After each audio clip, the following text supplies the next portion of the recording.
Hey, what's good, self-direct investors? I hope you're all doing great, and I want to welcome you back to my channel. If you're new here, my name is Jordan. I'm the mind behind Make More Capital, and today we're going to do a special recap of Harvest Health and Recreation's fourth quarter and full year 2020 results. So before we jump in, if you enjoy this video or you learned something, please just leave a like on the video as it really helps out my channel. And then, of course, if you want to learn how to take advantage of this generational investment opportunity, make sure you subscribe so you don't miss any future videos, and there's plenty of content to go back and rewatch. But before we start and jump into Harvest's numbers, I just want to point out a few things. Todd Harrison did not stop with the investment firm's recommendations or whatever their reiterations of buy and sell prices are. Basically, quoting, makes us wonder if there are any ulterior motives at play from other industry groups, as Nebulous claims create buying opportunity, reiterates their price target for Green Thumb Industries at $73 a share.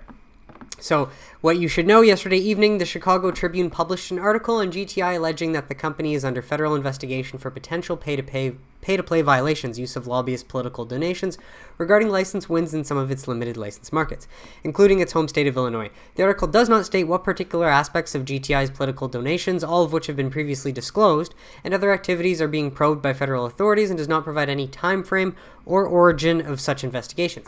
GTI is unaware of any federal investigation, and Ben Clover and company CEO tweeted this morning that Green Thumb Industries first learned of the probe into alleged violations regarding obtaining licenses from a Chicago Tribune reporter who cited unnamed sources moments before he published the story. In another tweet, Kovler said, "We are not aware of such an investigation. We have not been subpoenaed or had assets seized, and we are actively reaching out to the authorities to engage on these allegations. We stand by our hard-earned accomplishments, as they should. Hiring lobbyists and donating to political campaign organizations is not unique to the cannabis industry and is in fact common practice in all other industries. Pharmaceutical, alcohol, tobacco, oil and gas, electronics, automotive, finance, you name it. We know that GTI and other U.S. MSOs use lobbyists and engage in political and lawmakers, and would expect them to continue doing so in order to educate those outside the cannabis industry so that the benefits of cannabis can be better understood and the stigma around it removed.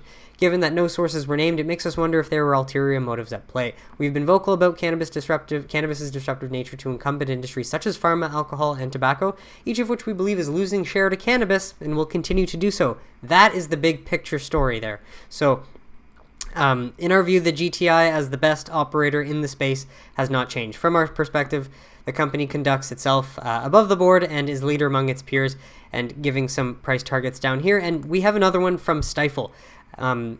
I think this is quoting the current price. It doesn't give any price estimates here, but main thing they say here, an article published yesterday evening suggests an FBI investigation into GTI for publicly disclosed and legal lobbying activities in the U.S. to acquire cannabis licenses. We believe this is without merit and presents an opportunity for investors, with the stock trading down more than 10% this morning.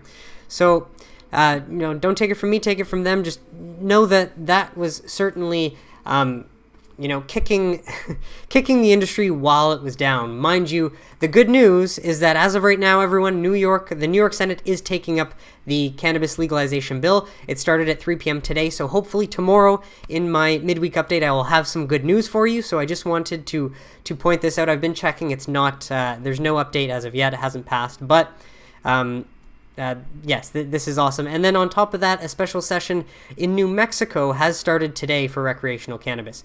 And the main thing to point out is that this was unprecedented, where a session ended, but a governor had been vocal about getting the bill approved. So this special session will likely focus on how to tax sales, how to prevent access by 21, and how to deal with the sales of previous cannabis convictions.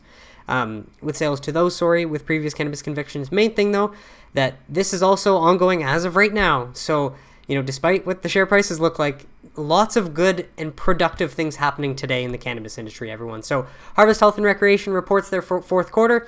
Their total revenue increased to $231.5 million in 2020 from $116.8 million in 2019. So close to 98%, as close to 100% year over year as you can get, which is very strong. Considering this is all accounting for medical sales.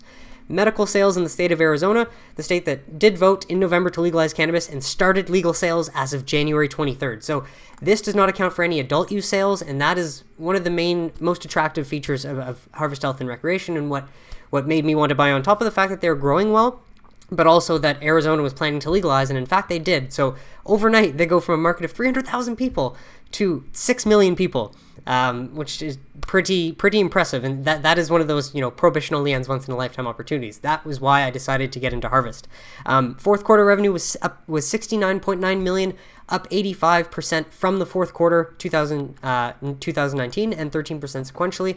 Now, they did not have a positive operating income. They suffered a net loss of 59.6 million compared to 168.8 million. So main thing is that they are cutting or they're reducing costs, and they decreased how much they spent to produce even more revenue this year, which is a great sign. Their total adjusted EBITDA was 15.3 million in 2020 compared to negative 43.7. So that's a very large improvement, and that's a big metric that a lot of investors do look for. And 2021 revenue targets of 380 million introduced. So I do not recall what they're trading at market cap wise today, but based on what's gone on, they're probably trading at in between 1 billion or 1.5 billion. So when you consider that they're going to be bringing in close 380 million in revenue, so round that up to 400 though, they're trading at a very low price to sales multiple as of right now. And their first quarter 2021 revenue target of at least 87 million compared to 45 million in the first quarter of 2020. So this is accounting for adult use sales, which is going to be a big impact going forward for them, which is nice to see. Now, main thing, full year business, where do we want to go? Let's go to recent development first, and then we're going to jump into the numbers. On January 22nd, 2021, Harvest recorded the first recreational cannabis sale in the state of Arizona at its Scottsdale location. Harvest began serving adult use customers in addition to medical patients at all 15 of its dispensaries on January 22nd. This is a huge factor that is more of just like a, right place at the right time sort of situation. On January 25th, 2021, Harvest announced the closing of a sale leaseback transaction with Innovative Industrial Properties. So they sold some assets to get some cash back. On the 22nd of February, Harvest announced a divestiture with 2 cannabis dispensaries for an immaterial amount of cash.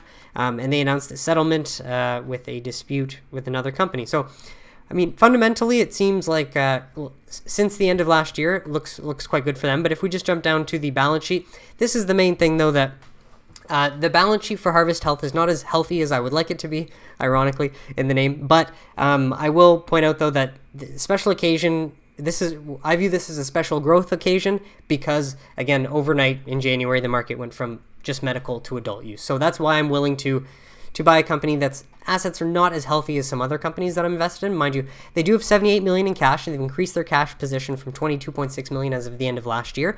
But going through what we have here, we can see that they've got a good amount of intangible assets and goodwill, which has increased over the years. So, that almost seems like that's why their total assets increase. So not great to see that, but mind you, they have 161 million in total current assets and 99 in total current liabilities. So for the next 12 months, they should be good.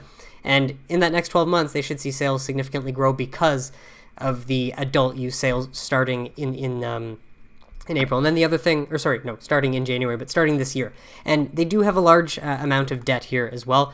And it seems like they did raise a bit more money, in the fall. Mind you, that is the cost of expanding fundamentally. So if we look into the numbers, revenue did increase from 37 to 69.92. But main thing I like to look at year end, we can see from 116 million in 2019 up to 231 million in 2020. Their cost of goods obviously did increase, but their gross profit increased significantly, which is a great sign to see, especially year over year, from 41 to 101 million. That's over 100% increase in the year, which is nice as well. Obviously, you want to see those numbers going up in the positive direction. Operating loss of just 2.4 million compared to 32 million a year ago. And for the full year, they reduced their operating loss from 113 million in 2019 to 34 million in 2020. Now we get to the nitty gritty and subtract all costs. They did still suffer a net loss, and for the whole year, mind you, again, a big improvement from years prior. So going from losing 166 million to 59 million. Hopefully by next year, with the increased input from adult sales too, they should be profitable by end of 2021. That is the hope. So you've got to be looking forward. Mind you, we're already March 2021, so things move fast, right? And again, if we look at their net loss using the GAAP, good accounting principles, we can see that they've at least just reduced that net loss by a good amount, 85 million to 7 million. and 168 down to 59 again, just broken down in different terms and different ways. So besides that, yes, so to reiterate, I saw harvest as a great opportunity. I started buying again in November when they did vote for the election to legalize adult use, and I'm just very fortunate that Arizona happened to be the first state that did not wait and quickly went ahead with establishing the sales infrastructure for adult use. Had that not happened, harvest wouldn't be as appealing of an investment at this time. And so just on top of some of their business highlights during the fourth quarter, Harvest opened 2 new dispensaries in Pennsylvania. They terminated the agreement to sell, so I guess they're not selling any preferred stock. They completed a bought deal financing round, so they did raise a little bit more money on top of their debt. Mind you, again, main thing that we look at for the next 12 months, their current assets do outweigh their current liabilities.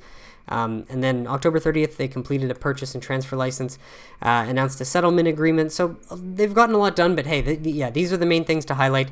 On November 3rd, 2020, voters approved Prop 207, a ballot initiative to allow recreational cannabis consumption in Arizona. And then as of December 31, 2020, Harvest owned, operated, and managed 38 retail locations in 6 states, including 15 open dispensaries in Arizona, now open not only just for medical sales, but for adult use. So yeah, that is awesome. I'm very happy to report all that. Numbers are heading in the right direction for Harvest. And, as this year continues to unfold, their sales are just going to increase because of that adult use introduction. So very exciting. Let me know what you think of Harvest down in the comments. I actually own them at $4.20 a share. I have a good chunk of shares at that price.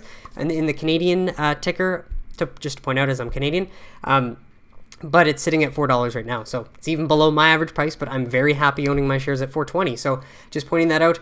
And honestly, if you look at the big picture in terms of the top 5 MSOs by market cap, I don't think Harvest is in there anymore because of Verano, but this is a pretty stellar report on top of all of the 4 big MSOs that have already reported and shown stellar numbers. So let's wait and see what's going to happen with New York tonight. Mind you, considering they need the jobs, the tax revenue, and they've waited through 2019, through 2020, and New Jersey went first, there's no reason to believe New York is not going to go tonight.